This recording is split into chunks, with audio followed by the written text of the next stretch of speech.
얼마나 취약한 심리였으면 그 큰 돈과 그 오랜 시간 이 남자친구가 하라는 대로 이렇게 말하자면 이끌려 왔을까.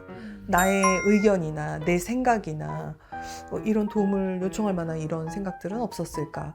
이제 늘 제가 말하는 기본적인 어떤 나의 마음에 내면의 힘이 너무 없었던 건 아닌가?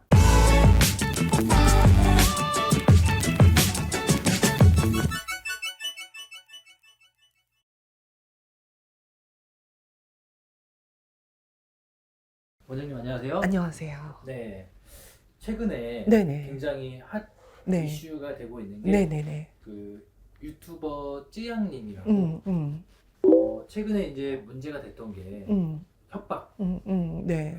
받으면서 금품을 갈취당하면서 갈취. 네, 네. 지금까지 왔었는데 네. 이제 심리학적으로 음, 찌양님은 왜 그런 상황이 됐을까? 이게 첫 그래요. 번째 궁금한 점이고. 네네.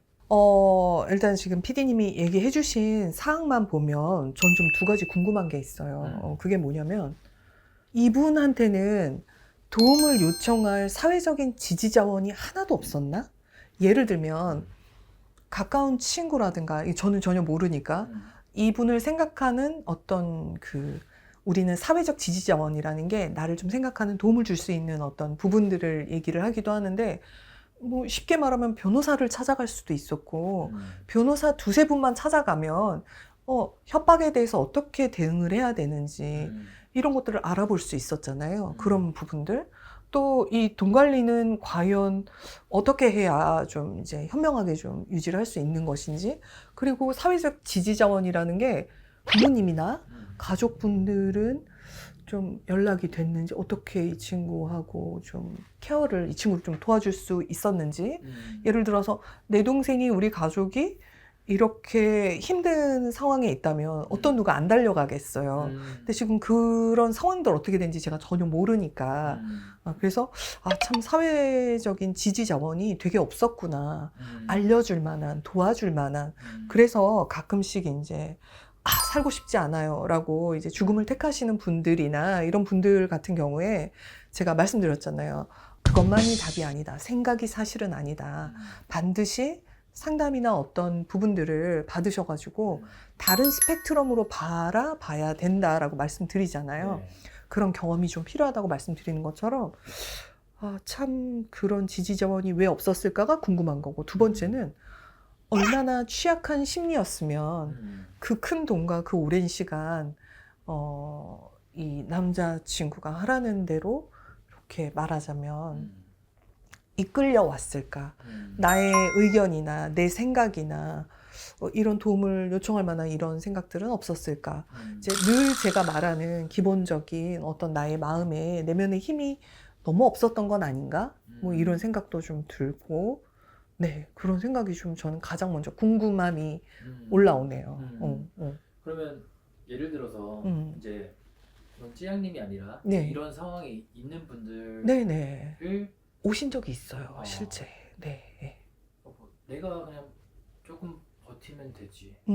내가 그냥 좀 참고 있으면 되지. 맞아요. 이런 심리도 조금은 있을 것 같다는 생각을 방금 하게 됐거든요. 네네네.